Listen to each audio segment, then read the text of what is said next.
President Trump and the Republican Party are building a big war chest to help them win the 2020 election. Pro-Trump groups raised more than $60 million in January and have more than $200 million on hand for this year's general election. Those figures shatter previous fundraising records. The president's campaign manager said Democrats' shameful impeachment hoax and dumpster fire primary process have contributed to the record-breaking financial support for his re-election. The next stop in the race for the White House is Nevada. The state will hold its caucus February 22nd, with South Carolina holding its primary the following week. Joining us now via Skype with his analysis of the race so far is Joel Griffith, research fellow at the Heritage Foundation. Joel, welcome back to the show. We appreciate it. Thanks for having me. So we just heard about the Republicans and their fundraising efforts. How significant is that financial support? Well, these are some blockbuster numbers. It's significant both in the terms of the total, but also in the fact that President Trump has so many individual supporters at lower levels. If this pace keeps up, even if the nominee is, say it is Michael Bloomberg on the Democratic side, it appears that President Trump will be well funded heading into the general election this November.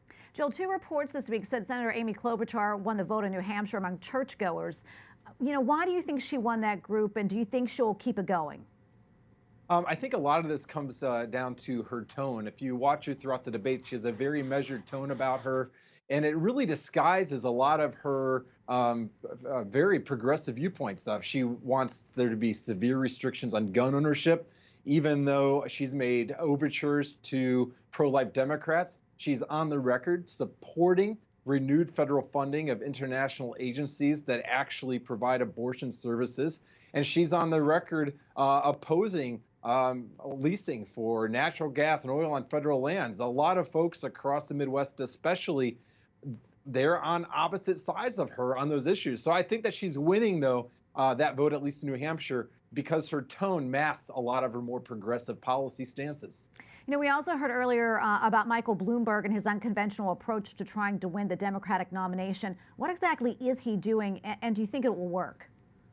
Well, he is spending inordinate sums of money on both his staff, he's very well-paid staff, along with advertising. If you saw some of the memes that came out today, there's a big generation of memes as well for Mayor Bloomberg.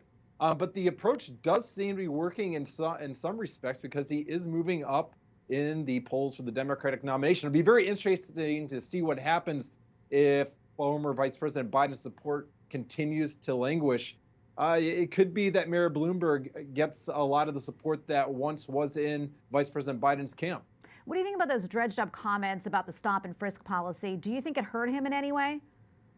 I think it might hurt him, but I think a lot of that criticism is unfair. If you look at his record as mayor, sure, there's some things to be troubled by, but the fact is, when it comes to really restoring law and order, he was hoping to do that. And a lot of those communities that were most severely impacted, those are minority communities that were suffering. And he was trying to actually get some of that crime under control. So I don't think it's fair to be going after him on those that are suggesting he was a racist. Criticize the policy if you want, but that is a very, very severe allegation to make, and I don't think the evidence warrants that. And Joe, finally, where do you think we go from here in the race?